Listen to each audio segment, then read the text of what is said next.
गोडबोले साहेब यांच्या नेतृत्वाखाली संजय भाऊ खंडागळे यांच्यासाठी आपण इथे जमलेल्या सर्व महिलांचे, पुरुषांचे, सर्वांचे पहिले मी मनापासून हार्दिक अभिनंदन करते. कारण आपले संजय भाऊ खंडागळे हे आपल्या समाजाचे गोरगरिबांचे नेते आहेत आणि ते समाजामध्ये आज त्यांची एवढं नाव झालेलं आहे. प्रत्येक गरिबासाठी तो उभा राहणारा आपल्या तळागाळातला नेता आहे तो. आणि अशा एखाद्या माणुसकी दाखवतो जो गरिबांसाठी, अशा माणसाला कुठेतरी मागे खेचण्यासाठी हे सगळं षडयंत्र रचलेलं आहे. आणि आम्ही आता DCP साहेबांनाही भेटून आलो. तर पोलीस प्रशासनाला भी आमची एवढी विनंती आहे की तुम्ही एखाद्या गोष्टीचा तपास न करता एखाद्यावर कायदेशीररित्या कसा काय गुन्हा नोंदवू शकता.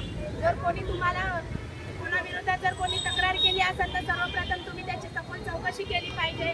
आज तुम्ही प्रसार माध्यमाच्या द्वारे कुठलं न्यूज आहे ते ABP माझा न्यूज हे बी एकदम नावाजलेलं प्रसार माध्यम आहे.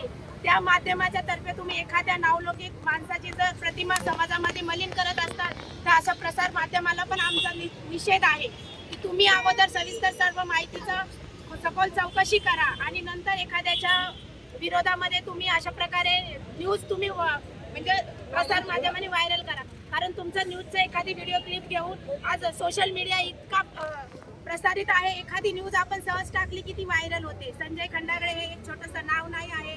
ते आमच्या दलित समाज म्हणा किंवा आणखीन कुठलाही असू दे, प्रत्येकासाठी दिवस रात्र न थांबणारा असा नेता आहे की तो सर्वांसाठी धावून येतो. आमचे स्वतःचे काही पर्सनल अनुभव आहेत म्हणून आम्ही खास करून ते संजय भाऊ साठी आलेलो आहेत की त्यांना जो फसवून त्यांच्यावरती जो गुन्हा दाखल केलेला आहे तो पोलीस प्रशासनाला आमची एवढी हात जोडून विनंती आहे की तुम्ही तो सखोल चौकशी करून खोटा जर कोणी गुन्हा नोंदवला असेल तर त्याच्यावरती क्रॉस कारवाई करून त्याच्यावरती तुम्ही गुन्हा नोंदवावा आणि संजय भाऊ खंडाळे यांची आता निर्दोष सुटका करून त्यांची जी प्रतिमा समाजामध्ये मलिन झाली आहे तसंच तुम्ही न्यूजवाल्याला बोलून तेही स्पष्टीकरण प्रत्येक न्यूजवाल्यांनी देऊन त्यांचे जे समाजामध्ये तुम्ही नाव खराब करायचं जो केलेला आहे ते मागे घ्यावे. धन्यवाद.